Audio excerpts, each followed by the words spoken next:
আল কোরআন academy বাংলাদেশের পক্ষ থেকে বেশ কিছু ফোরাম এবং ফেসিলিটিস পাচ্ছি। তো আমাদের যে কোনো প্রশ্ন, যে কোনো আলোচনা গ্রুপে ইচ আদারের সাথে ইন্টারাকশন, এই জিনিসগুলো কিন্তু আমরা করতে পারবো আলহামদুলিল্লাহ। সেই কাজগুলো হচ্ছে সপ্তাহের বাকি 6 দিন। সেই 6 দিনে আপনি যতটুকু লেভারেজ করেন, অন্তত আমি সাজেস্ট করি 3 দিন হওয়া উচিত, অল্প করে হলেও, আধা ঘন্টা করে হলেও। তার বেশি যদি আপনি মজা পান, আপনি যদি করতে চান, মোস্ট ওয়েলকাম, কোনো সমস্যা নেই। যে কোনো বিষয় নিয়ে প্রশ্ন করতে পারেন, আলোচনা করতে পারেন। এটা হচ্ছে আমরা আগামীতে দেখব কেমন অ্যাক্টিভিটি আমরা গ্রুপের মধ্যে পাই। তো যতটা অ্যাক্টিভিটি হবে তত আমাদের লার্নিং ইজি হবে ইনশাআল্লাহ। এই পর্যন্ত যদি কোনো প্রশ্ন থাকে, মন্তব্য থাকে, একটু কুইকলি করেন। নাইম আঙ্কেল একটু আনমিউট করে দেন।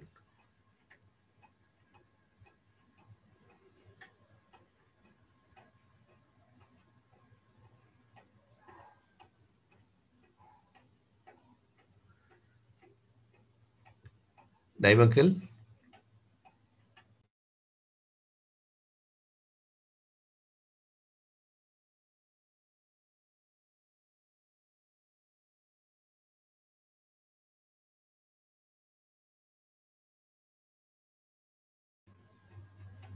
আচ্ছা, একজন হ্যান্ড রেজ করেছেন, ময়েজ শেখ। আমি কি আনমিউট করতে পারবো? নাইম আঙ্কেল, এই হ্যান্ড রেজ যারা করেছে এক এক করে একটু, হ্যাঁ, আনমিউট হয়েছে। ভাই ময়েজ শেখ, আপনি একটু বলবেন। আসসালামু আলাইকুম রহমতুল্লাহি ওয়া বারাকাতুহু। ওয়ালাইকুম আসসালাম ওয়া রাহমাতুল্লাহি ওয়া বারাকাতুহু। জি ভাই বলেন।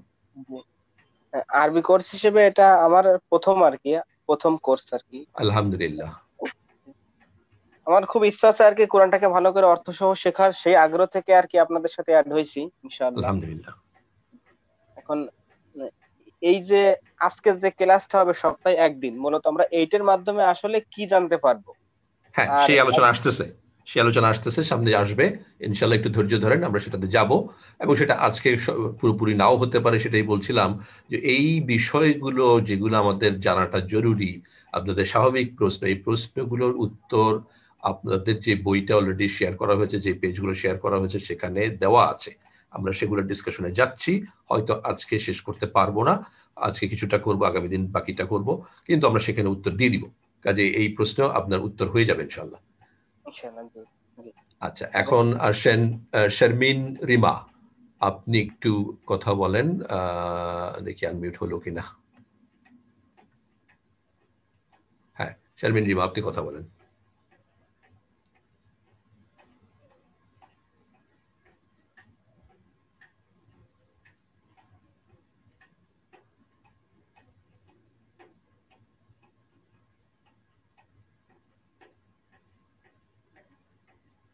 আচ্ছা, শারমিন রিমা কিছু বলছেন না। তাহলে ডক্টর রিফাত জাহান, আপনাকে আমি সুযোগ দিচ্ছি। হ্যাঁ, আপনি বলেন। আসসালামু আলাইকুম। ওয়ালাইকুম সালাম রাহমাতুল্লাহ। আমরা যে জয়েন করতে একটু দেরি হয়েছে, বইটা সম্বন্ধে একটু জানতে চাইছিলাম যে কোন বইটা আসলে এই কোর্সে বা এই দিনে ফলো করা হবে। আপনি কি ওই গ্রুপটাতে আছেন না, অ্যাডভান্স কোরআন শিক্ষা যে গ্রুপটা করা হয়েছে হোয়াটসঅ্যাপের? হোয়াটসঅ্যাপের গ্রুপে আসলে নাই আমি। আচ্ছা, হোয়াটসঅ্যাপের গ্রুপটাতে একটু জয়েন করবেন। ওখানে আমরা পোস্ট করে দিয়েছি প্রথম 4-5টা ক্লাসের জন্য অ্যাবাউট 39, এটা 150 পাতার একটা বই দিয়ে আমরা শুরু করছি। পুরো কোর্সটাতে আমাদের 2টা বই থাকবে। প্রথম বইটাতে 150 পাতার মতো আছে, সেই 150 পাতার 39 পাতা পর্যন্ত একটা মেজর সেকশন দিয়ে দেওয়া আছে, ওটা কালেক্ট করে নেবেন। এটা যদি আপনি না পান, আপনি যদি হোয়াটসঅ্যাপে যদি পরে ঢোকেন, আপনার যদি প্রয়োজন হয় তাহলে মেসেজ লিখলে পরে আমরা আবার পোস্ট করে দিব ইনশাআল্লাহ। আপাতত দেওয়া আছে, আজকে দিয়েছি। যারা অলরেডি গ্রুপে আছেন তারা পেয়ে যাবেন হয়তো, আর আপনার না থাকলে আপনি পরে একটু কালেক্ট করে নেবেন, না হলে জানাবেন। বইটা কোথায় পাওয়া যাবে? না, বইটা এই যে আমরা গ্রুপে দিয়ে দিচ্ছি। এটা হচ্ছে, আপনি কি ফিজিক্যাল বইয়ের কথা বলছেন, প্রিন্টেড বুকের কথা? আচ্ছা, প্রিন্টেড বুকের জন্য আমরা যেটা করব সেটা সবার জন্যই বলি। নাইম আঙ্কেল একটু খেয়াল করেন, আমাদের একটু নোট নিতে হবে কতজন আসলে প্রিন্টেড বই চান।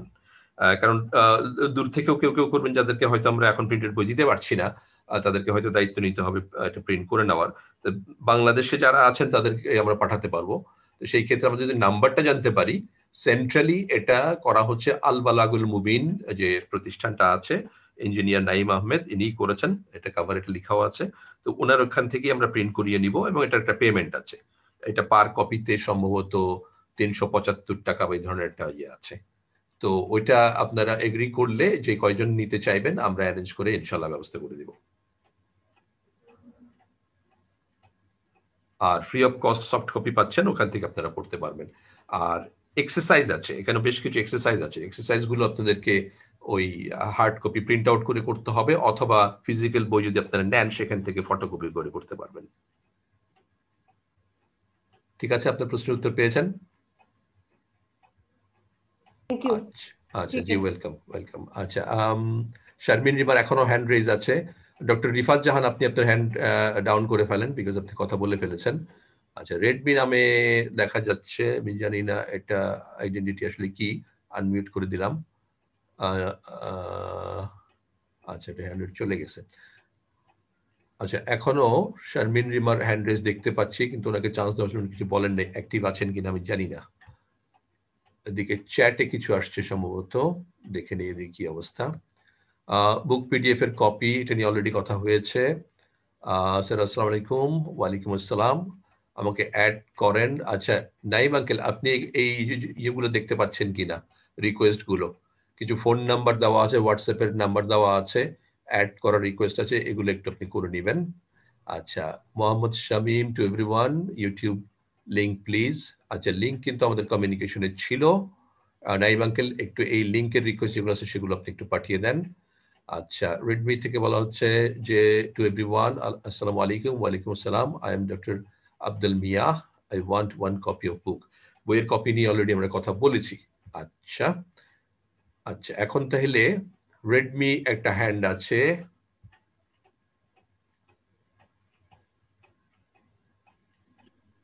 জি বলেন। হ্যালো, আসসালামু আলাইকুম। ওয়ালাইকুম আসসালাম। আমি ডাক্তার আব্দুল মিয়া। আমি তো যে কোরআনের যে আগের দুটো কোর্স ছিল আল কোরআন একাডেমির, ওই দুটাই করছি অবশ্য আল্লাহর রহমতে। আলহামদুলিল্লাহ আলহামদুলিল্লাহ। এতে আরো উৎসাহ লাগছে এবং আরো বেশি জানার দরকার মনে করছি সেজন্য এটাতে। তো এখন যেটা যাচ্ছি সেটা হলো যে এই ওইটার তো দুইটা বই ছিল, বইটা থাকাতে অনেক সহজ হয়েছিল পড়াটা আর কি। জি, তো এই বইটা যদি পেয়ে যাই তাহলে ক্লাস এবং বই দুইটা মিলে ভালো হবে আর কি।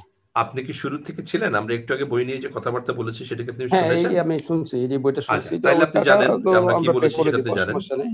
জি, সো নাইম আঙ্কেলকে আপনারা জানাবেন, এই যে আমাদের একটা অ্যাড্রেস আছে, আপনারা খেয়াল করবেন, আল কোরআন একাডেমি বাংলাদেশ, এই যে নামে যেই আইডেন্টিটিটা আছে, যেখান থেকে এই পোস্টিং গুলো আসে, গ্রুপের পোস্টিং গুলো, ওই গ্রুপের মধ্যে আপনারা পোস্ট রিকোয়েস্ট গুলো দিয়ে দিলেই হবে। আপনাদের phone number, WhatsApp number, request যা কিছু আছে ওখানে দিয়ে দিলে নাইম আঙ্কেল এটা পেয়ে যাবেন, উনি এটার ব্যবস্থা করবেন। এবং প্রিন্টেড কপির যে ব্যাপারটা আছে সেটা আমরা একটা কালেকটিভ ম্যানারে করব, আমরা ওই একটা দুটা করে করব না। আপনারা এগুলো রিকোয়েস্ট দিয়ে দিলে আমরা এটা সেন্ট্রালি করে ইনশাআল্লাহ ডিস্ট্রিবিউশনের ব্যবস্থা করব। আর সফট কপি অলরেডি আপনারা পেয়ে যাচ্ছেন। ঠিক আছে, আচ্ছা ইনশাআল্লাহ। ওকে, তাহলে আমরা এখন আমাদের ইয়েটা শুরু করি। আপনার হ্যান্ডটা ডাউন করে ফেলেন। জি, অন্য কারো হ্যান্ড রেজ আমি দেখতে পাচ্ছি না। চ্যাটে যা ছিল সেগুলো, চ্যাটে নতুন কিছু কি আছে? Please message to join. আচ্ছা, একটা নাম্বার দিয়ে দেওয়া আছে, এই নাম্বারটা আপনারা নোট করে নেবেন। যে কেউ গ্রুপে জয়েন করার জন্য ওই নাম্বারে মেসেজ দিলেই হবে। সো এই হচ্ছে আপাতত চ্যাট। এখন আমরা আমাদের কন্টেন্টে চলে যাই। সো আমরা একটু আগেই বলছিলাম যে আমরা ফার্স্ট চ্যাপ্টারটা পরে শুরু করব, কারণ হচ্ছে ফার্স্ট চ্যাপ্টারটা বেশ লম্বা এবং সেটার সাথে সেটা হচ্ছে বেসিক্যালি কোর্স রিলেটেড ইনফরমেশন, ওইটা কোর্সের কারিকুলামের কোনো এলিমেন্ট না। কাজে ওইটা আজকে শুরু করে পরে শেষ করলে কোনো সমস্যা নেই। আমরা কারিকুলামের পার্ট সরাসরি চলে যাচ্ছি, যে অ্যারাবিকে, কোরআনিক অ্যারাবিকে যে শব্দগুলো আছে সেই শব্দগুলোর ক্লাসিফিকেশন, কয় ধরনের শব্দ আছে এবং সেটা কি কি। আচ্ছা, আমরা যাচ্ছি পেজ 23 সম্ভবত, হ্যাঁ পেজ 23 আছি। সবাই কি স্ক্রিন দেখতে পাচ্ছেন? কারো সমস্যা থাকলে মেসেজ দিয়ে দেন, নাইম আঙ্কেল এটা খেয়াল করবে। আমি প্রসিড করছি। তো আরবি, কোরআনিক আরবিতে 3 ধরনের শব্দ আছে।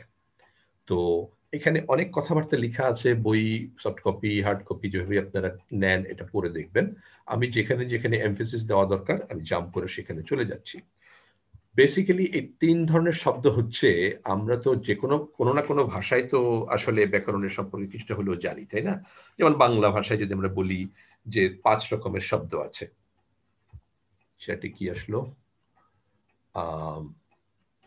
প্লিজ অ্যাডমিট, আচ্ছা আব্দুল মিয়া, এটা তাহলে নাই বাংলা, এটা আপনি একটু করে নেন। ঠিক আছে, রাইট। তো বাংলায় কি কি কি ধরনের শব্দ আমরা পাই? বিশেষ্য, বিশেষণ, সর্বনাম, অব্যয়, ক্রিয়া, এরকম আছে না? ইংরেজিতে যেমন যেমন ধরেন নাউন, প্রোনাউন, তারপরে আপনার কি আছে, ভার্ব আছে, কনজাংশন আছে, এই ধরনের 8টা পার্টস অফ স্পিচ আছে। আরবিতে আছে 3টা। কি কি? একটু নিচে গেলে আমরা সেটা দেখতে পাবো। 3 ধরনের আরবি শব্দ হচ্ছে ইসম, ফাইল, হরফ। আচ্ছা, এখন আমরা যা কিছু জানি তার ভিত্তিতেই তো আমরা মিলিয়ে মিলিয়ে শেখার চেষ্টা করব। তবে একটুখানি বলে রাখি, অন্যান্য ভাষার এই শব্দের প্রকরণের সাথে বা যে কোনো আরবির যে কোনো কোরআনিক অ্যারাবিক বা অ্যারাবিক আমাদের রিলিজিয়নে যে অ্যারাবিক ওয়ার্ডস অ্যান্ড ভোকাবুলারি আছে, তার অলমোস্ট সব কিছুই অন্যান্য ভাষার কাছাকাছি শব্দের তুলনায় একটু বেশি অর্থ মিনিং হয়। যেমন ধরেন আমি যদি ফেল বলি, ফেল হচ্ছে আপনি বলতে পারেন, ইংরেজিতে বলতে পারেন ভার্ব, কিংবা বাংলায় বলতে পারেন ক্রিয়া, কর্ম বিষয়, কোনো একটা কাজ করা হচ্ছে বা হয়েছিল বা হবে এই বিষয়ে। ঠিক আছে? এখন আরবিতে এর বিশেষত্ব কি? এটা ভার্ব বললে এটা ইজ নট সাফিসিয়েন্ট, এটা ভার্বের চেয়েও বেশি কিছু। ফেলটা ফা আইন লাম, ফেল এই জিনিসটা কিন্তু মোর দেন এ ভার্ব, ইটস মোর, এটা কিন্তু ক্রিয়ার চেয়েও বেশি কিছু। কিরকম? একটা ভার্ব হতে হলে আপনার কি লাগবে? একটা সময়ের কাল লাগবে, সময়ের একটা ধারণা লাগবে যে এটা কি বর্তমানের কিছু, এটা কি ভবিষ্যতের কিছু, এটা কি অতীতের কিছু, এই বিষয়টা লাগবে। তার কাল একটা বিষয় আছে, সময় সংক্রান্ত একটা বিষয় আছে। তার পাশাপাশি থাকতেও পারে, নাও থাকতে পারে, সেটা হচ্ছে যে কে করছে, কর্তা কে। কর্তার ব্যাপারটা কিন্তু অন্যান্য ভাষায় ফেল ক্রিয়ার অংশ নয়, ভার্বের অংশ নয়, সেটা এডিশনাল। কিন্তু আরবিতে ফেল মানে হচ্ছে এখানে কালের বিষয়টা যেমন থাকবে, সেরকম কর্তার বিষয়টা এর এই শব্দের ভেতরেই থাকবে। এবং যেটা হচ্ছে আরো কিছু ডিটেল আছে, সেটা আমরা পরে দেখবো। আপাতত আমরা বলছি যে এটা মূলত ক্রিয়া বা কর্ম বিষয়ক। ঠিক আছে? আচ্ছা, এখন ইসম নিয়ে কথা না বলে ফেলে কেন আসলাম সেটা একটু পরে, হরফটা বলার পরে সহজ হয়ে যাবে। ফেল বললাম যে কর্ম বিষয়, কোনো কিছু করা হচ্ছে, হবে বা হয়েছিল, কে করছে, সেটা উল্লেখিত নাকি অনুল্লিখিত, ইত্যাদি ইত্যাদি বিষয় যেটা আছে সেগুলো হচ্ছে আমরা বলছি ফেল। আচ্ছা, হরফ কি? হরফ হচ্ছে এমন কিছু যেটা নিজে কোনো অর্থ বহন করে না, অন্য কারোর সাথে যুক্ত হয়ে কিছু অর্থ তৈরি করে। যেমন যদি আমি বলি হতে, হতে বললে কি কোনো অর্থ বোঝায়? আমি যদি বলি 1 হতে 100, তাহলে কিন্তু হতেটার একটা অর্থ বোঝা গেল, তাই না?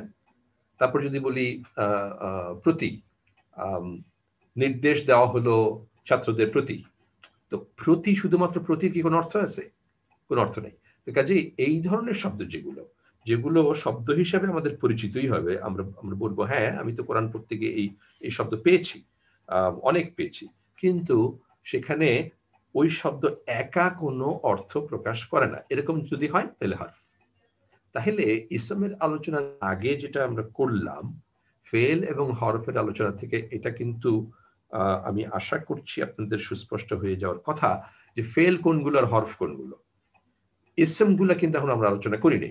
আমার প্রশ্ন আপনাদের কাছে, ফেল এবং হরফ এই দুইটা জিনিসের কোনো কনফিউশন আপনাদের আছে কিনা? আমরা এক্সারসাইজ করব, করলে আরো ক্লিয়ার হবে। বাট প্রথমত আমার প্রশ্ন হচ্ছে যে বেসিক ডেফিনেশনটা দিলাম, সেদিক থেকে আপনারা কমফোর্টেবল কিনা, যে ফেল কি জিনিস আর হরফ কি জিনিস?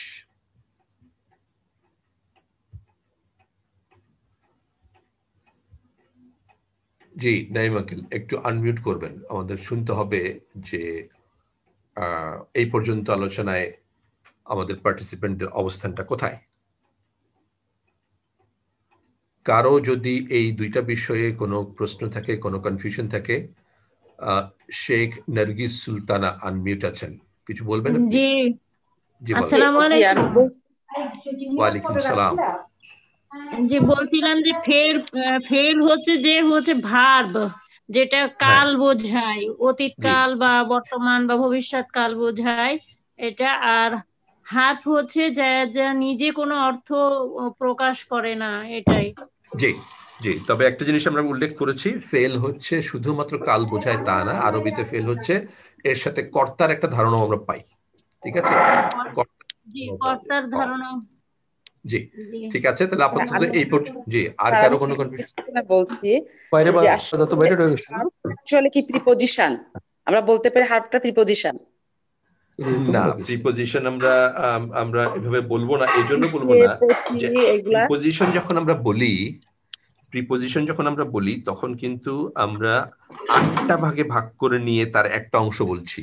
পার্টস অফ স্পিচকে যখন আমরা 8টা ভাগ করতে পারি, যেটা ইংরেজিতে আছে, তার একটা অংশ হচ্ছে প্রিপজিশন, ঠিক আছে?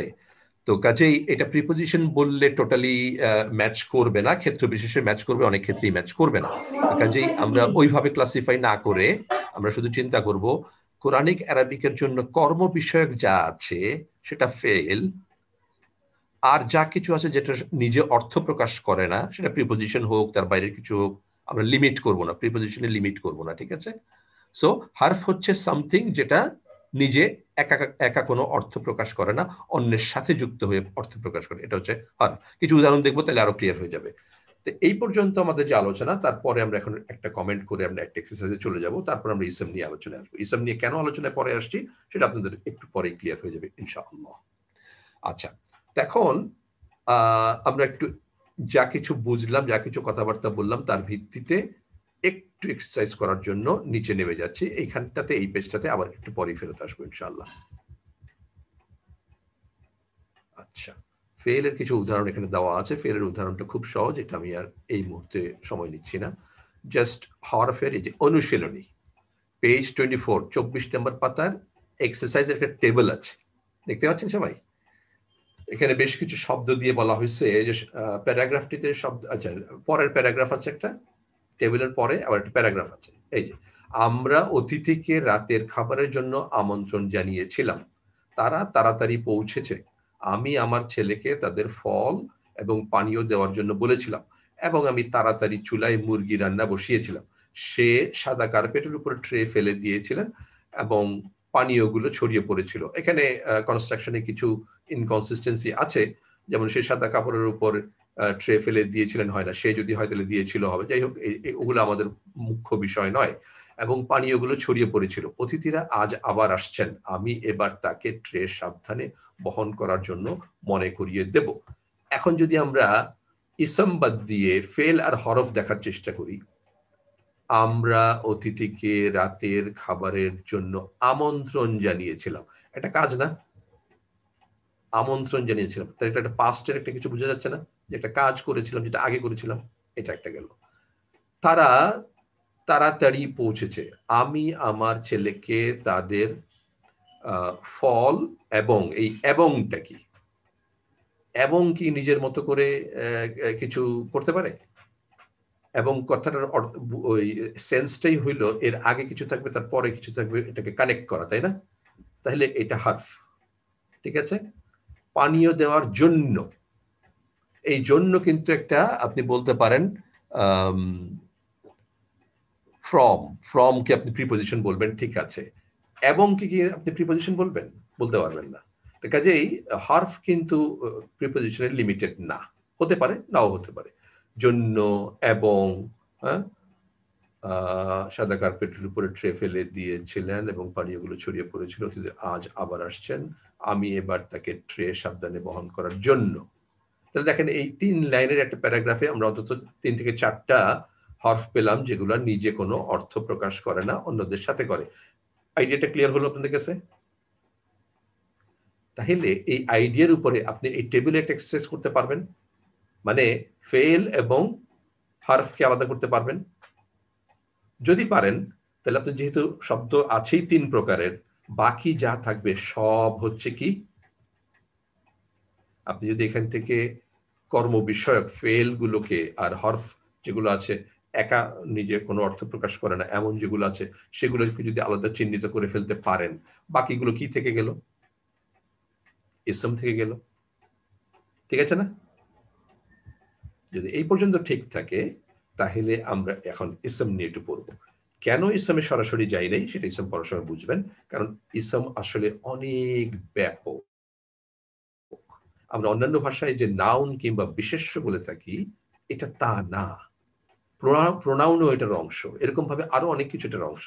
কাজেই ওইভাবে করে যদি আপনি ইসমকে আইডেন্টিফাই করতে চেষ্টা করেন, তার চেয়ে এটা অনেক সহজ যে ইসমের বাইরে আছে কি কি সেগুলোকে আমি আলাদা করে ফেলি, তাহলে ইসম আলাদা হয়ে যাবে। এটাই হচ্ছে আমি একটু আগে যেটা করার চেষ্টা করলাম। ঠিক আছে আপনাদের জন্য এই ডিসকাশনটা? এখন তাইলে আমরা ইসমের সম্পর্কে কি আলোচনা আছে একটু লাইন বাই লাইন দেখি। বলা হয়েছে ইসমের কিছু উদাহরণ দেখা যাক।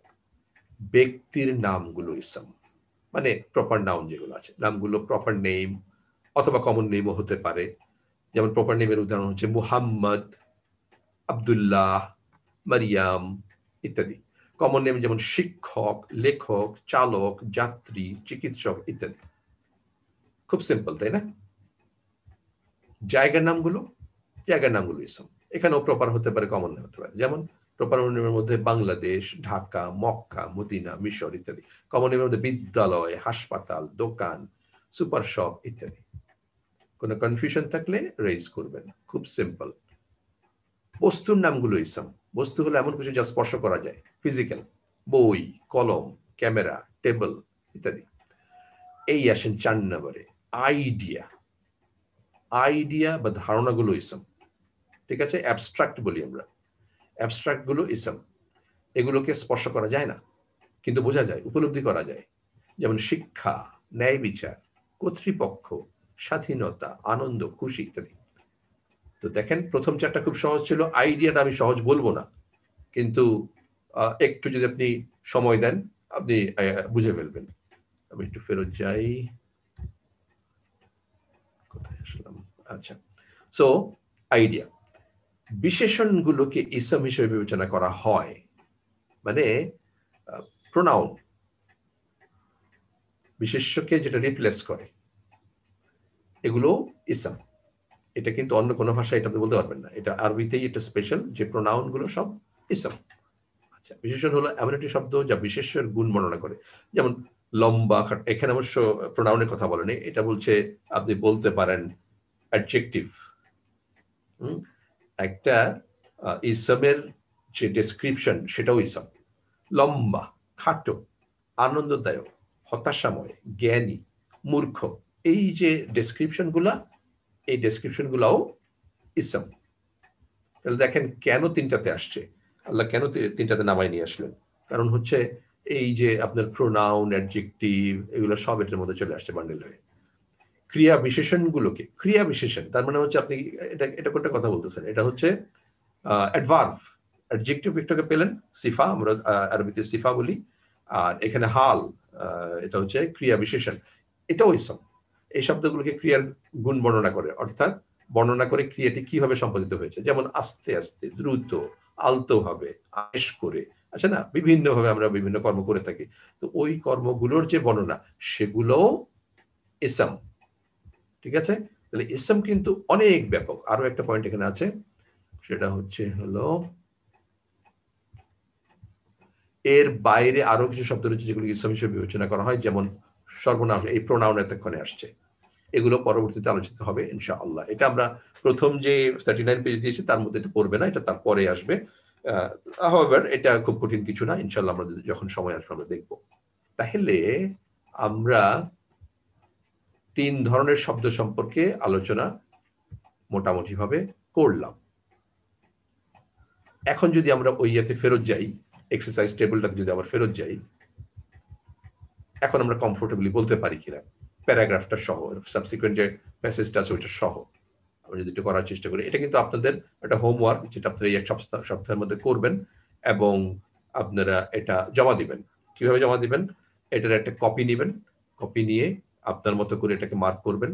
আপনি বিভিন্ন কালারের ইঙ্ক ইউজ করতে পারেন, আই দিয়ে মার্ক করবেন ইসম গুলাকে, অথবা রস্যই দিতে পারেন, রস্যই দিয়ে মার্ক করবেন ইসম গুলাকে, ফেল গুলোকে ফর শিকার দিতে পারেন, তারপরে হরফের জন্য হ লিখতে পারেন, চিহ্ন দিয়ে বুঝতে হবে, সুস্পষ্ট হতে হবে যে কোনটাকে আপনি কি বলেছেন। টেবল চট্টগ্রাম, লাফ দেওয়া, এটা কর্মের ব্যাপার চলে আসলো। হতে, এটা হরফ নিজে কিছু কাজ করে না। উপর একটি, এখানে আবৃত্তি, শিক্ষিত, স্বৈরাচার, দয়ালু, শিক্ষা, ইসলাম, অত্যাচারী, বিড়াল, সাথে ঘুমিয়েছিল। হ্যাঁ, একটা কর্মের ব্যাপার চলে আসলো। স্বাধীনতা, মক্কা, ছাত্র, টাইপিং, উচ্চস্বরে, লম্বা, ভালোভাবে, লাল, মা, বাড়ি, হাসি, কেক, দেশ, দ্রুত, গ্রাম, মালয়েশিয়া, ভিতরে, রিক্সা। তো এখানে এই টেবিলে খুব বেশি অন্য কিছু দেওয়া হয় নাই, বাট আইডিয়াটা হলো কি, আমরা যদি কর্মগুলোকে, ক্রিয়াগুলোকে, ফেলগুলোকে আর হরফগুলোকে আলাদা করে ফেলি, বাকি সব কিছু কিন্তু একটু আগে ইসলামের যে বিভিন্ন ক্যাটাগরি পড়লাম তার মধ্যে পড়ে যায়। প্যারাগ্রাফটাতে আসি। আমরা অতিথিকে রাতের খাবারের জন্য হচ্ছে একটা হরফ। আমন্ত্রণ জানিয়েছিলাম, একটা কর্ম, ফেল। তারা তাড়াতাড়ি পৌঁছেছে, এটাকে আপনি কি বলবেন? পৌঁছানো একটা কাজ, পৌঁছেছে, এটা আপনার ওই কনস্ট্রাক্টের উপর দেখতে হবে, এটা সম্ভবত এটা ফেল। আমি আমার ছেলেকে তাদের ফল এবং পানীয়, এই যে এবং পানীয় দেওয়ার জন্য বলেছিলাম, এটা একটা কর্ম। এবং আমি তাড়াতাড়ি চুলায় মুরগি রান্না বসিয়েছিলাম, এটা একটা কর্ম। সে সাদা কার্পেটের উপর ট্রে ফেলে দিয়েছিলেন, যেটাই বলেন, এবং পানীয়গুলো ছড়িয়ে পড়েছিল। অতিথিরা আজ আবার আসছেন, এই আশা একটা কর্ম। আমি এবার তাকে ট্রে সাবধানে বহন করার জন্যটা হয় মনে করিয়ে দিব, মনে করিয়ে দেওয়া একটা কর্ম। তাহলে কি আমরা এই তিনটা শব্দের ধারণাটা কি আমাদের সুস্পষ্ট হলো? একটু আনমিউট করে কথা বলবেন।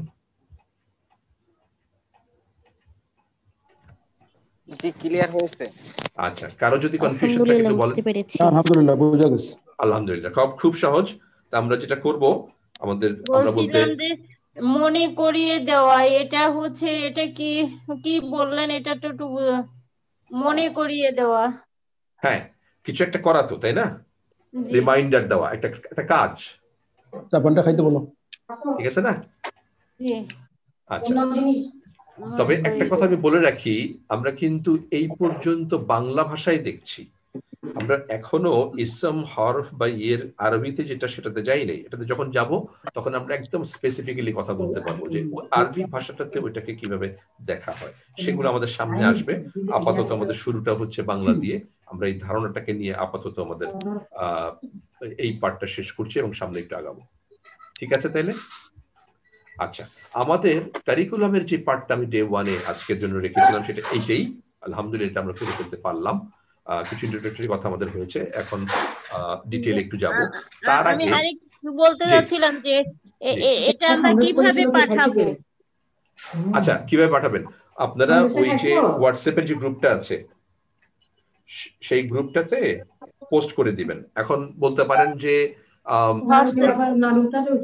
ধরেন এক্সামের কথা যদি বলি, একজনের আরেকজন দেখে ফেলা, সেটা আমরা এই পর্যায়ে রাখছি না, এটা ওপেন। এটাকে কেউ যদি কারোটা দেখে ফেলে কোনো সমস্যা নেই, আপনারও এমবারেস হওয়ার কিছু নাই। এটা হচ্ছে লার্নিং এর একটা কি বলে এনভায়রনমেন্ট। হোয়াটসঅ্যাপের গ্রুপটা যে, মানে হোয়াটসঅ্যাপের যে নাম্বারটা, ওটা যদি একটু চ্যাটে দিতেন তাহলে মনে হয় একটু ভালো হতো। মানে হোয়াটসঅ্যাপের নাম্বারটা তো নাই। জি, নাইম আঙ্কেল, আপনি শুনেছেন কথাটা, একটু নাম্বারটা দিয়ে দিবেন। জি স্যার, আমি নাম্বারটা দিয়ে দিচ্ছি। জি, শুকরান। আচ্ছা, এখন আমরা যেটা করব, আগামী সপ্তাহে, আগামী শনিবারে যে পড়াটা আমাদের আছে, তার একটা একটু মিউট করে দেন। একটুখানি বলছিলাম যে এটা কি আপনাদের প্রত্যেক শনিবারে মানে কয়টা থেকে হয়? 9টা থেকে, শনিবারে 9টা থেকে। শনিবারে 9টা থেকে, জি আলহামদুলিল্লাহ। জি, ঠিক আছে। তো বলছিলাম, আজকের জন্য কারিকুলামের যে পার্টটা ছিল সেটা আমরা কভার করেছি আলহামদুলিল্লাহ। এখন বাকি সময়টাতে আমরা ওই ডিসকাশনটাতে যাচ্ছি, যেটা আমরা শুরুতে বলেছিলাম যে ওপেন ডিসকাশন, কালকেও আগামী দিনেও হয়তো আমাদের লাগবে। তবে তার আগে আগামী সপ্তাহে, আগামী শনিবারে যেখানে আমরা পড়াশোনা করব, চ্যাপ্টার 3 অধ্যায় 3-এর কিছু জায়গা আমি একটু দেখিয়ে দিতে চাচ্ছি, যেখানে আপনারা একটু চোখ বুলাবেন, একটু দেখবেন, একটু দেখে রাখলে আমাদের ক্লাসের সুবিধা হবে ইনশাআল্লাহ। তো সেই জায়গায় আমি যাচ্ছি এই মুহূর্তে।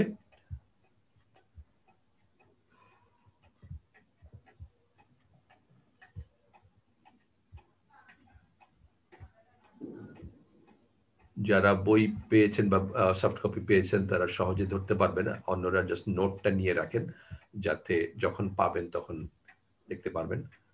নাইম আঙ্কেল খুব অ্যাক্টিভ, তো আপনাদের নাম্বার উনি, আপনাদের রিকোয়েস্টগুলো উনি রেকর্ড করে রাখছেন। আমি আশা করছি যে আগামীকালের মধ্যে এগুলো আপনাদের জন্য অ্যাভেলেবেল হয়ে যাবে যারা অলরেডি পান নাই। আচ্ছা, এটা পেজ 32 32 নম্বর পাতায় একটা টেবল আছে, ঠিক আছে? এটাকে আমরা বলছি মুসলিম ছকটির হালকা ভার্সন নির্ণয়। এখানে হালকা কি এগুলো আমাদের এই মুহূর্তে বোঝার দরকার নেই, শুধুমাত্র এই টেবিলটা চেনেন যে পেজ 32-তে এরকম একটা ছক আছে। সেই ছকে পুরুষবাচক কিছু কথাবার্তা আছে, স্ত্রীবাচক কিছু কথাবার্তা আছে। পরেরটা আপাতত আমরা আলোচনাই করবো না, এটা আরো পরের কথা, ঠিক আছে? আমাদের এই মুহূর্তে বা আগামী সপ্তাহের যে আলোচনা সেটা ইনফ্যাক্ট এই টেবিলেরও আগে থেকে শুরু হবে, বাট টেবিলটা জাস্ট আপনারা এই সপ্তাহে একটু দেখে রাখবেন, এটাই আমার অনুরোধ, যাতে আমরা যখন আগামী শনিবার ইনশাআল্লাহ ক্লাস করব তখন আপনাদের এই টেবিলটা দেখা থাকার সুবিধাটা আপনারা ভোগ করবেন ইনশাআল্লাহ। তো এখানে যেটা দেখার বিষয় সেটা হচ্ছে যে, আচ্ছা আমি আসলে এটার অন্য একটা ভার্সনে যাব যেখানে একটু মিনিং লেখা আছে, আর একটু গেলে পরে কি এর আগে ছিল কিনা আমি দেখে নিই।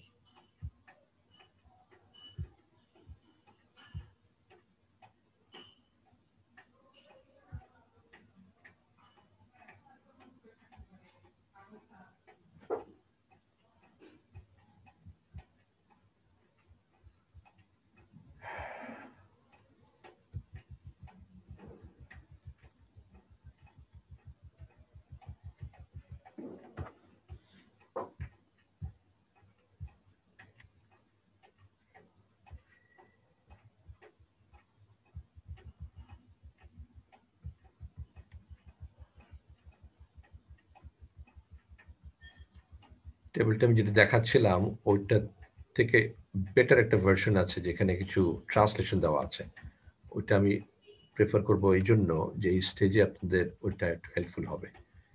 লেট মি সি খুঁজে পাই কিনা।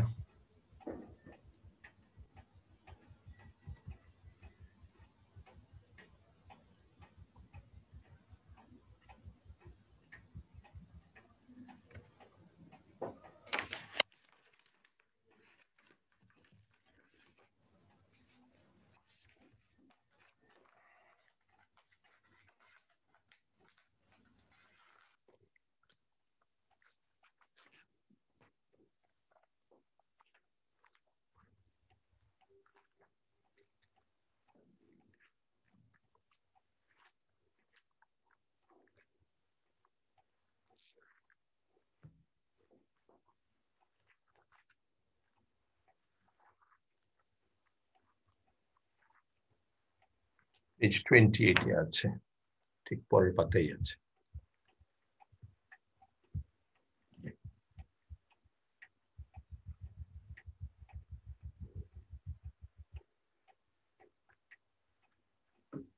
বইয়ের 28, এখানে মনে হয় 29। এই ওই একই টেবিল, তখন যেটা বের করেছিলাম এটা আর ওটা একই টেবিল। এখানে পার্থক্য হচ্ছে এখানে বাংলায় অনুবাদগুলো লেখা আছে। সো এই টেবিলটা আপনারা দেখতে পাচ্ছেন, এখানে পুরুষবাচকের 3টা কলাম, মাঝখানে একটা স্ট্যাটাস বা কেসের মেজর ক্যাটাগরিগুলো আছে, কর্তাকারক, কর্মকারক, সম্বন্ধকারক, সেটা আমাদের এই মুহূর্তে জরুরি না। আমরা শুধুমাত্র পুরুষবাচকের যে 3টা কলাম এবং স্ত্রীবাচকের যে 3টা কলাম, এই প্রত্যেকটা আবার 3টা করে রোতে ভাগ করা, তার মানে হচ্ছে 3/3, 9টা করে শব্দ আছে। খেয়াল করছেন সবাই? আমরা পুরুষবাচকটা প্রথমে একটু ফোকাস করি। এই 9টা কি আছে? এক বচনটা প্রথমে বলি, মুসলিমুন, মুসলিমান, মুসলিমিন। অর্থ কি? মুসলিমুন হচ্ছে একজন মুসলিম, মুসলিমান হচ্ছে একজন মুসলিম কে, এবং মুসলিমিন হচ্ছে একজন মুসলিমের। তার মানে একটা হচ্ছে একজন মুসলিম সম্পর্কে বলা হচ্ছে, আর একটা হচ্ছে একজন মুসলিমকে কিছু একটা করা হয়েছিল, সেটার কথা বলা হচ্ছে। আর একজন মুসলিমের কিছু একটা ব্যাপার ছিল, এটাকে কারক হিসেবে রাফা বা কর্তা কারক বলে যখন আমরা বলি একজন মুসলিম। আর যখন একজন মুসলিম কে এরকম বুঝায় তখন কর্মকারক, এবং এর এর র বিভক্তি যেটা আমরা বাংলায় পড়ি সেখানকার সেটার মতো হলে সম্বন্ধকারক। তাহলে মুসলিমুন, মুসলিমান, মুসলিমিন, এই এক বচনের এইগুলোই আবার একটু চেঞ্জ হয়ে দ্বিবচনে কি হয়, মুসলিমানি, মুসলিমাইনি, মুসলিমাইনি। আর বহু বচনে কি হয়, মুসলিমুনা, মুসলিমিনা, মুসলিমিনা। এইটুকুতে দেখেন কারো কোনো সমস্যা আছে কিনা, শব্দগুলো চিনতেছেন কিনা, এবং এর অর্থগুলো আমি যেটা পড়ে শোনালাম সেটা ধরতে পারছেন কিনা। সো আপনাদের কাজ হবে ওভার দ্য উইক এই শব্দগুলোতে পরিচিত হয়ে যাওয়া। মুসলিমুন, মুসলিমান, মুসলিমিন, একজন মুসলিম, একজন মুসলিমকে, একজন মুসলিমের, মুসলিমানি, দুইজন মুসলিম, মুসলিমাইনি, দুইজন মুসলিমদেরকে, মুসলিম মাইনি, দুইজন মুসলিমদের। বলতে পারেন যে হ্যাঁ, এখন দুইজন মুসলিমদের কে আর দুইজন মুসলিমদের একই তো শব্দ বলতেন, আরবিতে একই শব্দ, অর্থ ভিন্ন, পার্থক্য করবো কি করে সেটা আমরা শিখবো। একইভাবে মুসলিমিনা, মুসলিমিনা, একটা হচ্ছে মুসলিমদেরকে, একটা হচ্ছে মুসলিমদের, একই একই কমেন্ট এখানেও প্রযোজ্য। এই পার্থক্য কি করে করবো সেটা আমরা পরে শিখবো। তাহলে এই একটা জিনিস আপনারা চোখ বুলাবেন, দেখে রাখবেন, এবং দেখেন পুরুষবাচক মোটামুটি ইউজ টু হয়ে গেলে স্ত্রীবাচকটা খুব সহজ, প্রত্যেকটা শেষে তা আসবে। মুসলিম মুনটা হয়ে যাচ্ছে মুসলিমাতুন, তারপরে মুসলিম মানটা হয়ে যাচ্ছে মুসলিমাতান, মুসলিম মিনটা হয়ে যাচ্ছে মুসলিমাতিন, আচ্ছা মুসলিম মানিটা হয়ে যাচ্ছে মুসলিমাতানি, এরকম ভাবে মুসলিম মাইনিটা হয়ে যাচ্ছে মুসলিম মাতাইনি, মুসলিম মাতাইনি। আচ্ছা, শেষেরটা একটু একটু ভিন্ন, মুসলিমাতুন, মুসলিমাতিন, মুসলিমাতিন। এই দুইটা দুইটা চার্ট, দুইটা পুরুষবাচকের মুসলিমবাচকের এই জিনিসগুলো একটু আপনারা দেখবেন, এবং তার পাশাপাশি এই বাংলা যেগুলো লেখা আছে ওগুলো একটু দেখে রাখবেন। ইনশাল্লাহ এইটুকুই হচ্ছে এই সপ্তাহের কাজ। এখন বলেন, এই লাস্ট যেটুকু বললাম সেখানে কোনো যদি সমস্যা থাকে বা কিছু বলতে চান বলেন, তারপরে আমরা ওই ইন্ট্রোডাকশনারি ডিসকাশনে চলে যাই। আজকে বাকি সময়টা আমরা সেখানে স্পেন্ড করবো ইনশাআল্লাহ।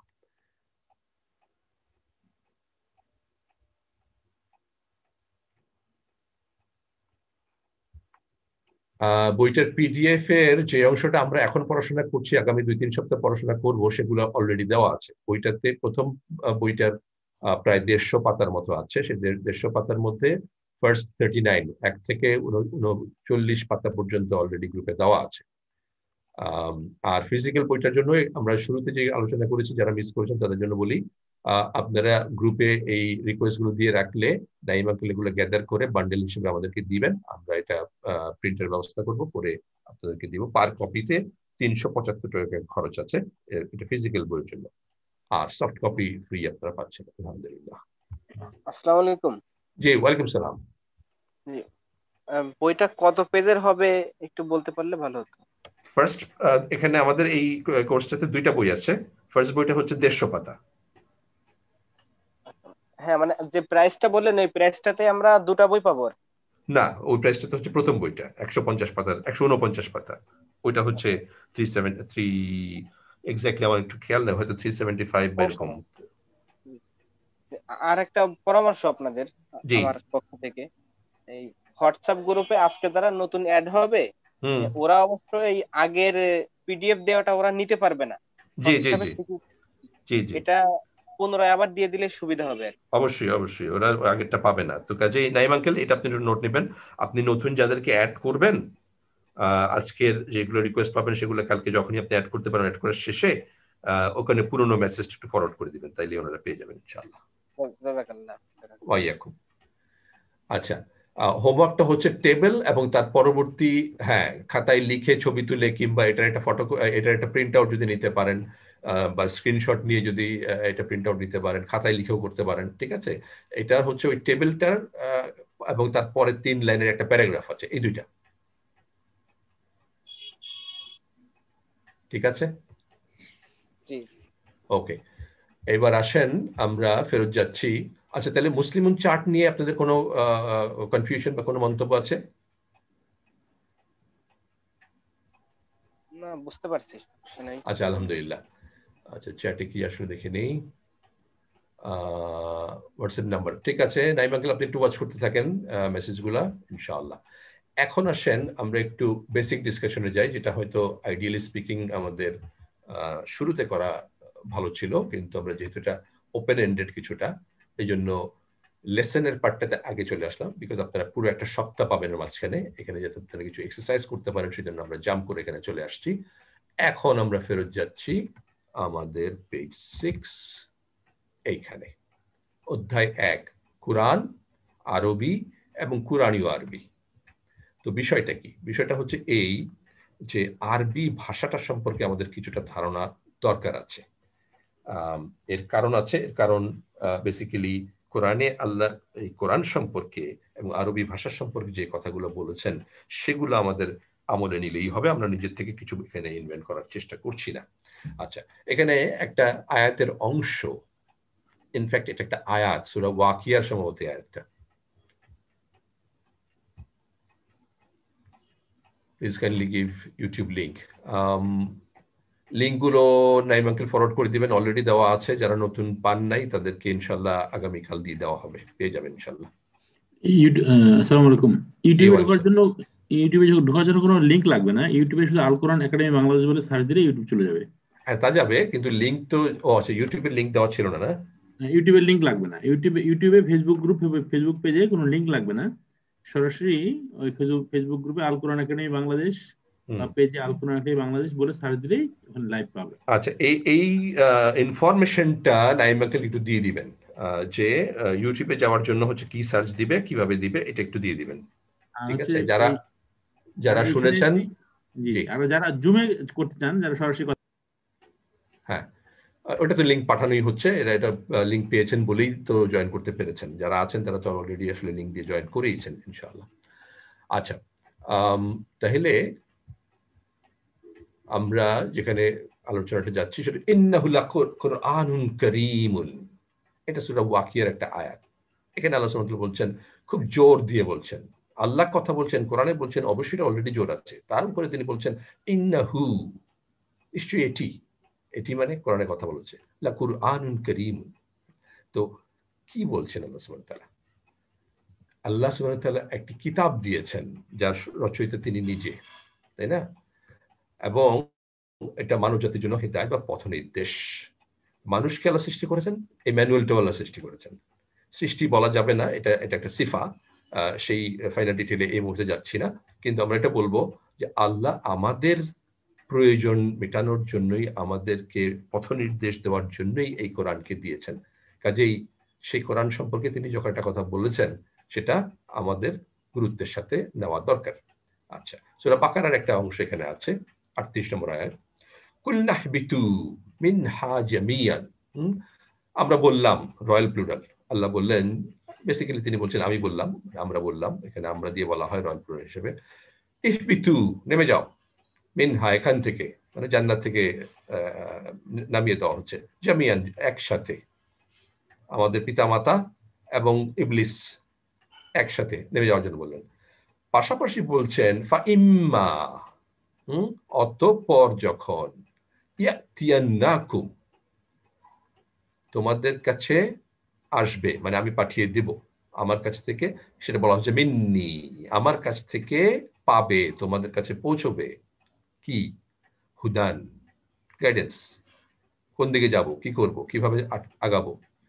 ফামান তাবিয়া, এই যখন হিদায়াতের এই জিনিস যখন এসে যাবে তখন কি করছে, কে কি করছে সেটার উপর নির্ভর করবে। ফামান, অতঃপর যে বা যারা, তাবিয়া, ফলো করবে, এটাকে মেনে চলবে, হুদায়া, এই যে হিদায়াত আল্লাহ পাঠিয়ে দিলেন সেটা যারা ফলো করবে, ফালা খাউফুন, অতঃপর নাই তাদের কোনো ভয় থাকবে না, আলাইহিম, তাদের উপর কোনো ভয় থাকবে না, ওয়ালা হুম ইয়াহজানুন, তারা কোনো রকম দুঃখ বোধ করবে না। আপনার জীবনে আর কিছু দরকার আছে? আল্লাহর এরকম গ্যারান্টি যে আপনাকে শুধু দেখতে হবে এই যে হেদায়েতের ব্যাপারটা আপনার সামনে, এটা কি আল্লাহর তরফ থেকে কি না, এটা আপনাকে দেখতে হবে। কারণ মিন্নি, আল্লাহ বলে দিয়েছেন আমার তরফ থেকে যে জিনিস তোমার কাছে পৌঁছবে হেদায়েতের হিসেবে, আমাদের জন্য কোরআন এবং তার বাই এক্সটেনশন সহিহ হাদিস এবং সিরা, রাসূল সাল্লাল্লাহু আলাইহি ওয়াসাল্লামের জীবনী থেকে আমরা ইন্টারপ্রিটেশন করে নিব। এখানে আমাদের চ্যালেঞ্জ হচ্ছে ভেরিফাই করে নেওয়া। অনেক কন্টেন্ট এখন আপনার দুনিয়াব্যাপী অ্যাভেলেবল, ইন্টারনেট বলেন, যেখানে বলেন, নানান ভাবে এখন কন্টেন্ট আসছে। আপনাকে প্রথমত বুঝতে হবে আল্লাহর তরফ থেকে এই কন্টেন্ট কি না। এটা যখন আপনি পেয়ে গেলেন, এটা আপনি মেনে চললাম মানেই হচ্ছে আল্লাহর গ্যারান্টি কি আপনার ভয় নেই, ভয় থাকবে না, এবং আপনার দুঃখ থাকবে না। তাহলে ভয় কি? ভয় হচ্ছে পরীক্ষা সামনে এসে গেছে, পড়া হয় নাই, ভয় পরীক্ষাটা যেন কেমন হয়। তার মানে ভবিষ্যৎ, ফিউচার। ভয় হচ্ছে ফিউচারকে নিয়ে। তাহলে সেটা অ্যাড্রেস হয়ে গেল, ফিউচার নিয়ে কোনো চিন্তা ভাবনা নেই, রাইট? আর পরীক্ষাটা খারাপ দিয়ে ফেলছি, এখন কি? দুঃখ। পরীক্ষাটা তো খারাপ দিয়ে ফেলছি, ফেল করছি, ঘটনা ঘটে গেছে। সো যা কিছু ঘটে গেছে তার উপরে হচ্ছে অতীত যেটা, সেটা নিয়ে হচ্ছে দুঃখ। এই মানুষের দুইটাই সমস্যা, তাই না? এই দুইটা সমস্যার ক্ষেত্রে আল্লাহ বলে দিচ্ছেন গ্যারান্টি, কোন রকমের ভবিষ্যৎ চিন্তা নাই, অতীত চিন্তা নেই। আর কিছু লাগবে আপনার? হ্যাঁ, আরেকটা জিনিস আমরা ন্যাচারালি খুঁজি বা আমরা মেলানোর চেষ্টা করি, যেটা আল্লাহ উল্টাটা বলেছেন, ওখানে গ্যারান্টিটা উল্টাটা দিয়েছেন। সেটা কি? সেটা হচ্ছে হার্ডশিপ, স্ট্রাগল। ওটা এখানকার বক্তব্য না, সেটা আল্লাহ আলাদা। সেটার ব্যাপারে আল্লাহ কখনোই আমাকে আপনাকে বলবেন না যে তোমার হার্ডশিপ আমি কমাই দিব। নো, হার্ডশিপ থাকবে। নবী রাসূলদের হার্ডশিপ সবচেয়ে বেশি ছিল। আমি আপনি কোরআনের ক্লাসে আসছি, আমাদের হার্ডশিপ অন্য আমজনতার চেয়ে বেশি থাকবে, এটা আপনি ধরেই রাখেন। কিন্তু আপনার যদি ভয় না থাকে, আপনার যদি দুঃখ না থাকে, ভবিষ্যতের চিন্তা না থাকে, আপনার যদি অতীতের চিন্তা না থাকে, দুশ্চিন্তা না থাকে, তাইলে আপনার হার্ডশিপের সমস্যা কি? হার্ডশিপ তো আপনাকে আরো ডেভেলপ করবে। আপনি যদি একের পর এক প্রমোশন নিয়ে উপরে যেতে থাকবেন ইনশাআল্লাহ। সেই কথা কোথায়? কোরআনে। এবং সেটারই হেডিংটা হচ্ছে ইন্নাহু লাকুরআনুল কারীম।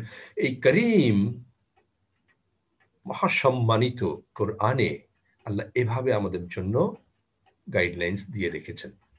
আমি একেবারে লাইন বাই লাইন যাব না, যেখানে অ্যারাবিক গুলো আছে সেখানে আমি জাম্প করে করে একটু কথা বলে নিব, আপনারা একটু নোট নিয়ে নেবেন। রেকর্ডিং থাকছে ওভার দ্য উইক, ইনশাল্লাহ আপনারা রিপিটেডলি দেখে প্রশ্ন করবেন, বোঝার চেষ্টা করবেন, আগানোর চেষ্টা করবেন। আর বাংলা লেখা তো থাকছেই। আচ্ছা, সূরা ওয়াকিয়ার একটা অংশ এখানে আসছে, ফালা উকসিমু বিমাওয়াকিন নুজুম। আল্লাহ সুবহানাহু ওয়া তাআলা কোরআনে অনেক কসমের কথা আসছে, অনেক কসমের কথা আছে। সরাসরি উকসিমু, আকসাম, এই কসম শব্দটা দিয়ে আসছে, শব্দ ছাড়াও আসছে। ওয়া দিয়ে যখন আয়াত থাকে অনেক ক্ষেত্রে সেটা কসম। জুজাম্মা, আম্পারাতে বেশিরভাগ সূরাতেই কিন্তু অনেকগুলো করে কসম আছে। আচ্ছা, এখন স্পেশালি সূরা ওয়াকিয়ার যে এটা হচ্ছে 75 থেকে এখানে 81 পর্যন্ত দেওয়া আছে। আরো পরের আয়াতগুলো যদি আপনারা কোরআন থেকে দেখেন খুবই রিলেভেন্ট। সেখানে একমাত্র জায়গা কোরআনের যেখানে কসমের কথা আল্লাহ বলে, এখানে কসম কিসের কসম বলেছেন? বিমাওয়াকিন নুজুম, যে তারকারাজির অস্তাচল, মানে সে ডুবে যাচ্ছে এরকম একটা পরিস্থিতি, তার একটা কসম আল্লাহ সুবহানাহু ওয়া তাআলা করলেন। তারপরের আয়াতে তিনি বলছেন, লাল ফন্ট এখানে দেখানো হচ্ছে, ওয়া ইন্নাহু লাকাসামুল লাউ তা'লামুনা আযীম। এই হচ্ছে একটা ব্যতিক্রম, যে কোরআনে বহু কসমের মধ্যে যে কথা তিনি বলেন নাই আল্লাহ সুবহানাহু ওয়া তাআলা, সেটা এই জায়গায় বলছেন যে এই যে আমি কসমটা করলাম, তোমরা যদি বুঝতে, তা'লামুনা আযীম, এই কসমটার যদি তোমরা একটু বুঝতে, হ্যাঁ, যদি জানতে আমি কি কসমটা করলাম, এই কসমটা কিন্তু যেন তেন কসম নয়। নিশ্চিতভাবে এই কসমটি হচ্ছে আযীম, ব্রিলিয়ান্ট একটা কসম, সাংঘাতিক একটা ব্যাপার। মানে নর্মালি আল্লাহ সুবহানাহু ওয়া তাআলা কসম করে অন্য একটা কথায় যান। বেসিক্যালি ওই কথাটাতে অ্যাটেনশন পাওয়ার জন্য, আমার আপনার অ্যাটেনশনকে ড্র করার জন্য তিনি কসম করেন, সেটা হচ্ছে মূল বক্তব্য। কিন্তু এখানে কিন্তু কসম নিয়ে তিনি কথা বলতেছেন। যে কসমটা তিনি করেছেন, যে মাওয়াকিন নুজুমের কসম, মাওয়াকিন নুজুম, যে তারকারাজির যে ডুবে যাওয়া, এই ব্যাপারটাই তিনি ভাবতে বলছেন। এটা যদি তোমরা একটু বুঝতে, চিন্তা করতে, তোমরা যদি জানতে, তাহলে বুঝতে এই কসমটাই একটা সাংঘাতিক ব্যাপার। সেই কসমের পরে আসল যে বক্তব্য তিনি যাচ্ছেন সেটা কিন্তু এখনো আসেই নেই, তার আগেই কিন্তু এত বড় একটা কথা এখানে বলা আছে। তারপরে তিনি বলছেন ইন্নাহু লাকুরআনুন কারীম, যে কথাটা আমরা এই পেজের হেডিং এ দেখেছি, ইন্নাহু লাকুরআনুন কারীম ফি কিতাবিন মাকনুন। এই কোরআন কারীমটা কোথায়? এটা একেবারে গার্ডেড, কারো রিচ করার উপায় নাই। আল্লাহ স্পেশাল পারমিশনে যারা স্ক্রাইব কিরামিন বারারা, তারা ছাড়া কেউ এখানে টাচ করতে পারবে না, এমন ভাবে এটা রাখা আছে। কিতাবিন ফি কিতাবিন মাকনুন, এটা গোপনীয়, এটা প্রোটেক্টেড, এমন একটা জিনিস। তার মানে আপনি বুঝতেছেন যে এখানে আল্লাহ কিভাবে জিনিসটা আমাদের সামনে তুলে ধরতেছে, এর প্রেশাসনেস, এটা কত মূল্যবান একটা জিনিস হইলে পরে এইভাবে রাখার একটা ব্যাপার থাকতে পারে। লা ইয়ামাসসুহু ইল্লাল মুতাহহারুন, একদম স্পেসিফিক্যালি তিনি বলে দিলেন এই গার্ডিংটা কিসের, এখানে একদম পবিত্ররা ছাড়া কেউ ধরতে পারবে না, ছোঁয়ার সুযোগ নেই, কারো টাচ করার সুযোগ নেই। তানজিলুম মির রাব্বিল আলামিন। এখন সেখানে প্রোটেক্টেড যেটা আছে সেটা লওহে মাহফুজে আছে, কিন্তু আমি আপনি পেলাম কোথায়? এটা কিন্তু আবার স্ক্রাইবরা কপি করে মেসেঞ্জারের হাতে দিয়ে দিল, মানে জিবরিল আমিনের কাছে দিল, তিনি কিন্তু রেলেভেন্ট প্রফেটের কাছে, আমাদের ক্ষেত্রে রাসূলুল্লাহ সাল্লাল্লাহু আলাইহি ওয়াসাল্লামের কাছে যখন নিয়ে আসলেন, ধাপে ধাপে যেটা তানজিলুল বলা হচ্ছে, ধাপে ধাপে এটা আসলো। এখন আমরা ধারায় যে সাহাবীরা পেয়েছেন, তারপরে তাবিঈন পেয়েছেন, তারপরে এভাবে করতে করতে করতে আমাদের ওস্তাদ থেকে আমরা শিখলাম, কিংবা আজকে ইন্টারনেট থেকে শিখছি, বিভিন্ন জায়গা থেকে শিখছি, বিভিন্ন কোর্সের মাধ্যমে শিখছি। তো এই জিনিস কোত্থেকে আসছে? সেই যে প্রোটেক্টেড লওহে মাহফুজের কন্টেন্ট, সেটা এইভাবে এই প্রসেসে একেবারে একটা চেইন হিসেবে আসছে, যে রাসূল সাল্লাল্লাহু আলাইহি ওয়াসাল্লাম যখন জিবরিল আমিনের কাছ থেকে শুনেছেন, সেটা সেই তেলাওয়াত তিনি কপি করেছেন, সেই কপি তিনি মুখস্থ করেছেন, সেটা তিনি সাহাবীদের শুনিয়েছেন, তারা এটা মুখস্থ করেছে, তারা লিখে নিয়েছে। এইভাবে করে করে কিন্তু ধাপে ধাপে আজকে যে আমরা কোরআন বলতে একটা প্রিন্টেড বুক কিংবা পিডিএফ কিংবা অনলাইনে সামথিং ফ্যাসিলিটি বলছি, মনে করছি, ব্যাপারটা তা না। এটা একটা ফর্ম অনলি। আসল জিনিস হচ্ছে ওরাল। আমি আপনি যতটুকু বুঝে রিসাইট করতে পারি, জীবনে প্রয়োগ করতে পারি, সেটাই হচ্ছে আমার আপনার কোরআন। এই কোরআন কিন্তু আমার কোরআন আর আপনার কোরআন ভিন্ন। প্রত্যেকের কোরআন একদম পার্সোনালাইজড, আলাদা আলাদা আলাদা আলাদা আলাদা আলাদা।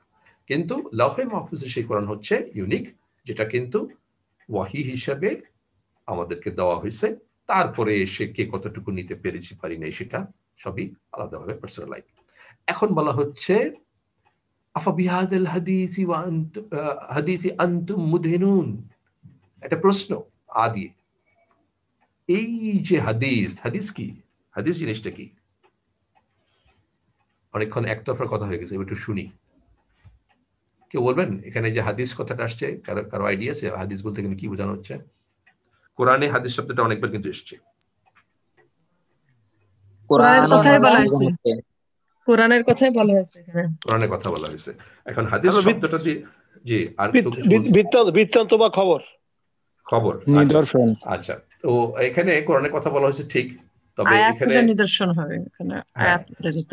হ্যাঁ, তো এখানে যেটা বলা হচ্ছে সেটা হচ্ছে যে হাদিস, আমরা এখানে যে আলোচনাটাতে আসছি সেখানে আরো একটু খোলাসা হবে ইনশাআল্লাহ। সেটা হলো এই যে এই শব্দগুলো যখন আমরা তো আজকে একটা ক্লাসে বসছি, আমি এর আগে শিখেছি, আপনারা আজকে জয়েন করলেন, আপনারাও শেখাবেন, এইভাবে ধারাগতভাবে শিক্ষার একটা ব্যাপার চলছে। কিন্তু কুরাইশরা কি বসে বসে এরকম কোর্স করেছিল? তাদের এগুলো ব্যাপার ছিল না। কিন্তু কেন ছিল না সেই আলোচনা আমাদের আসছে সামনে। বিষয়টা হচ্ছে এই, তাদের প্রচলিত যে শব্দগুলো, সেগুলো দিয়ে কিন্তু আল্লাহ সুবহানাহু ওয়া তাআলা এই কনস্ট্রাক্টটা করেছেন অনেক ক্ষেত্রেই। এই হাদিস কিন্তু তারা ব্যবহার করতো। হাদিস কথাটা যখন তারা শুনতো, এখনকার আরবির কথা কিন্তু আমরা বলছি না, ক্ষেত্র বিশেষে এটা মিলবে। অনেক ক্ষেত্রেই এটা কোরআনিক আরবিক, যেটা নাকি সেই কুরাইশদের সময়কার আরবি, এটা এখনকার আরবির সাথে মিলবে না। কেন মিলবে না সেটা একটু পরে ইনশাল্লাহ আমি শেয়ার করব। বেসিক ক্লুটা দিব, এটা নিয়ে চিন্তা ভাবনার গবেষণা করার অনেক কিছু আছে, বাট আপাতত আমাদের যতটুকু বুঝলে যথেষ্ট, সেটা নিয়ে আমরা একটু কথা বলবো। তার আগে বলি যে এই হাদিস শুনলে লেখাপড়া না জানা মানুষগুলো, তারা কিন্তু তাদের ওই সময় কিন্তু লেখাপড়ার প্রচলন বলতে গেলে ছিলই না। খুবই অল্প সংখ্যক মানুষ ছিলেন যারা লিখতে জানতেন, খুবই কম। এখন কিন্তু এই শব্দগুলো তারা তেলাওয়াত শুনেছেন, এবং তাদের অন্তরে প্রতিক্রিয়া তৈরি হয়েছে, সে বিশ্বাস করুক আর না করুক, মানে ইমান আনুক আর নাই আনুক, প্রত্যেকে কিন্তু এটা বুঝেছে যে এমন জিনিস আমার কানে ঢুকলো, এটাতে কোনো সন্দেহ নাই। আমাদের যে মানে আমাদের বলতে ওই সময়ের আরবদের, কুরাইশদের যে গর্বের বিষয়, প্রাইড, সেটা ছিল হচ্ছে মুখে মুখে কবিতা রচনা করতে পারা, সাহিত্য ছিল তাদের প্রাইড। সেই বাঘা বাঘা সাহিত্যিকরা বুঝে ফেলেছে যে এইটা এই জগতের কারো কম্পোজিশন হতে পারে না, এটা তারা বুঝেছে। তারা কি বুঝেছিল যখন হাদিস শব্দটা তারা শুনেছে? তারা হাদিস বলতে কি বুঝছে, তারা এই হাদিস শব্দটা কিভাবে ব্যবহার করতো? তাদের কিন্তু কোরআনের কোনো আইডিয়া ছিল না যতক্ষণ নবুয়ত না হয়েছে। এই সরব দেওয়া যতক্ষণ না এসছে, পাবলিক কিন্তু পাবলিক কিন্তু এগুলো শোনে নেই, তাই না? তাহলে এই শব্দটা দিয়ে তারা কি বুঝতো? হাদিস শব্দটা দিয়ে তারা বুঝে যে খবর, কিন্তু সেটা যেন তেন খবর নয়, এমন খবর আইদার এটা আমি প্রথমবার শুনছি, এমন চমকপ্রদ খবর, আগে কখনো শুনি নাই এমন চমকপ্রদ খবর, অথবা আমি শোনার পরে বুঝতে পারছি না আগেও তো শুনেছিলাম, কিন্তু এইবার শুনেও মনে হচ্ছে আমি এই প্রথম শুনলাম, যদিও আমি আগে শুনেছি। ধারণাটা ক্লিয়ার হলো? আমি সব খবরটা শোনার পরে বুঝলাম যে না, এই খবরটা আমি আগে পেয়েছিলাম, কিন্তু এইবার শোনার পরে মনে হলো this is the first time I am hearing. এইরকম ফিল কিন্তু কিছু কিছু ঘটনার ক্ষেত্রে হয়, সেই ধরনের খবরকে বলে হাদিস। এখন আল্লাহ এখানে প্রশ্ন তুলেছেন, আফা বিহাদাল হাদিস, এই যে চমকে ওঠার মতো একটা খবর, চমকে ওঠার মতো কিন্তু, কারণ এটা আগে প্রথমে কখনো শুনি নাই, অথবা শুনে থাকলেও এটা এখনো নতুন, এতই চমকপ্রদ একটা খবর, এমন একটা খবরের ব্যাপারে তোমরা মুদহিনুন, তোমরা কি গাফেল থাকবে? যে ঠিক আছে, এক কান দিয়ে শুনলাম আর কান দিয়ে বের করে দিন, এরকম এই প্রশ্ন আল্লাহ করেছেন। ঠিক আছে, এখন আসেন কসমটা কি, কসমের সাথে এই কথাগুলোর সম্পর্ক কি? কসমটা হচ্ছে তারকারাজির অস্তাচল। এখন যাদের কানে এটা ঢুকছে তারা তারকারাজির অস্তাচল শুনলে কি মনে করে, কি বোঝে, তাদের কাছে এটার গুরুত্ব কি? আজকে তো আমরা আলহামদুলিল্লাহ সায়েন্সের প্রোগ্রেস, সোকল প্রোগ্রেস, যেগুলো আমাদেরকে যেভাবে গেলানো হয় সেভাবে আমরা প্রোগ্রেস হিসেবে শুনে থাকি। অনেক কিছু, অনেক টার্মিনোলজি শিখেছি, ইউটিউবে অনেক কিছু দেখতে পারি, তাই না? অনেক সায়েন্টিস্ট, মার্শাল্লাহ এটাও স্বীকার করতে হবে, ইসলামিক মাইন্ডের সায়েন্টিস্ট আছেন যারা কিছু কাজ করেছেন যেগুলো আমাদেরকে অনেক বেশি ঈমান দৃঢ় করতে সাহায্য করে, আলহামদুলিল্লাহ। আমি সবকিছু অস্বীকার করবো না, বাট এটাও আছে যে পলিটিক্যালি সায়েন্সকে ইউজ করা হচ্ছে, এই জন্য আগের কমেন্টগুলো করে ফেললাম। এনিওয়ে, কথা হচ্ছে যে এই তারকারাজির ব্যাপারটা তারা কি বুঝতো, তাদের কি ধারণা ছিল? তাদের যেটা ব্যাপার ছিল সেটা হচ্ছে তাদের কিন্তু অ্যাসেট বলতে এটাই যে কিচ্ছু নাই, খালি এমটিনেস, ভাস্ট এমটিনেস। মানে এই তাদের সময়ে আপনার রোমান সাম্রাজ্য ছিল, তখনকার যারা বলতে পারেন বিলিভার, ফ্রেশ ইসলাম আসার আগ পর্যন্ত মানে মনোথিইজম যেটা ছিল, তাওহীদের কিছু যদি থেকে থাকতো তাহলে ওই রোমানদের মধ্যে ছিল, সেই সাম্রাজ্য ছিল। পাশাপাশি ছিল অগ্নিপূজক এবং মুশরিক পার্সিয়ানস, পারস্য সাম্রাজ্য, রাইট? এই দুই সাম্রাজ্যের চিপাতে এই আরব ল্যান্ড পড়ে আছে, এরা একে অপরকে দাবরানি দিচ্ছে, এই ল্যান্ডের পাশ দিয়ে যাচ্ছে, তাকায়ও দেখতেছে না যে এই ল্যান্ডটা নিবো কিনা, কে নিবে, এই ল্যান্ড নিয়ে কোনো কারাগারি কিচ্ছু নাই। কেন? এখানে নেওয়ার মতো কিছু নাই, নেওয়া মানে একটা বার্ডেন। সো ওদের অ্যাসেট হইল নাথিং, মানে খালি খালি, একেবারে খালি। দিনের বেলা প্রচন্ড মানে এক্সট্রিম, মানে ওয়েদার কন্ডিশন, গরম, প্রখর সূর্য রৌদ্রতাপ, এই জিনিসের মধ্যে বের হওয়া মুশকিল এবং ট্রাভেল করা মুশকিল। তাদের ট্রাভেল করতে হইতো, তাদের জীবিকার জন্য সিরিয়ায় যাওয়া, এখানে জায়গায় সেখানে যাওয়া, এই ধরনের ব্যাপারগুলো ছিল, প্যালেস্টাইনে যাওয়া ইত্যাদি ছিল।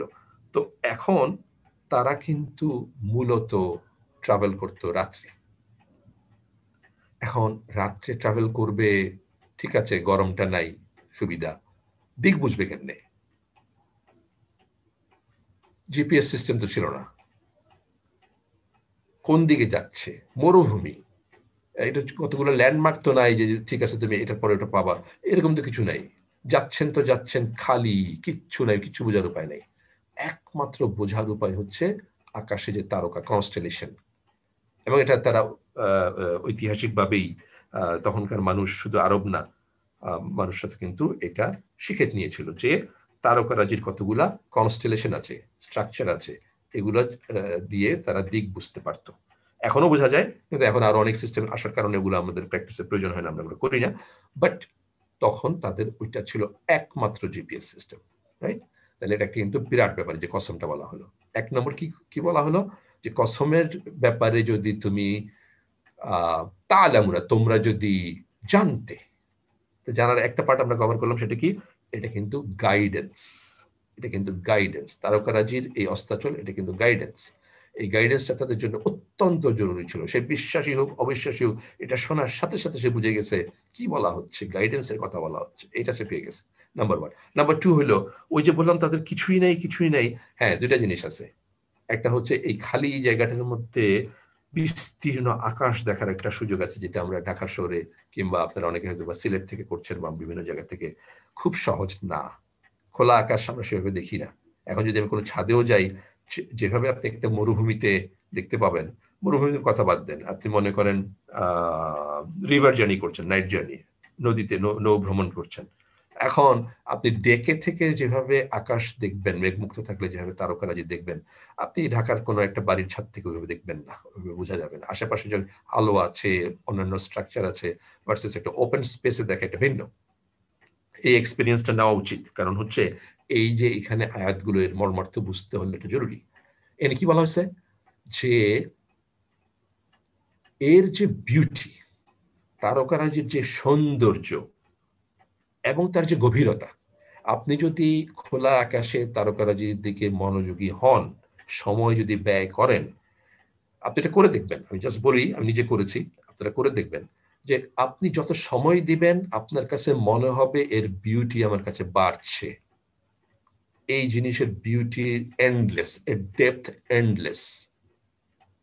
দিস ইজ হোয়াট দি কসম ইজ অ্যাবাউট। এখানে কসম সম্পর্কে এই দুইটা জিনিস স্কলাররা খুঁজে পাইছেন, যেটা এখন কসমের পরে গিয়ে যে কথাগুলো আছে তার সাথে যদি আপনি মেলান, আরবরা যেটা এই কোর্সে না বসে বুঝে গেছিল, ও এই যে কোরআন, ইন্নাহু লাকুরআনুল কারীম আল্লাহ বলেছে, তার মানে এটা একটা গাইডেন্স এবং এটা ডেপথ আনলিমিটেড।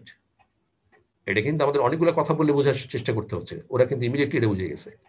এবং তখন তাদেরকে প্রশ্নটা করা হয়েছে, তাদেরকে স্ট্রাইক করেছে, এই হাদিস সম্পর্কে তোমরা বেখেয়াল থাকো, বেখেয়াল থাকবে। এই তাহলে আমরা মোটামুটি এই জায়গাটাতে একটু সময় ব্যয় করলাম। আমরা সামনের দিকে আরো কি আছে আমাদের জন্য।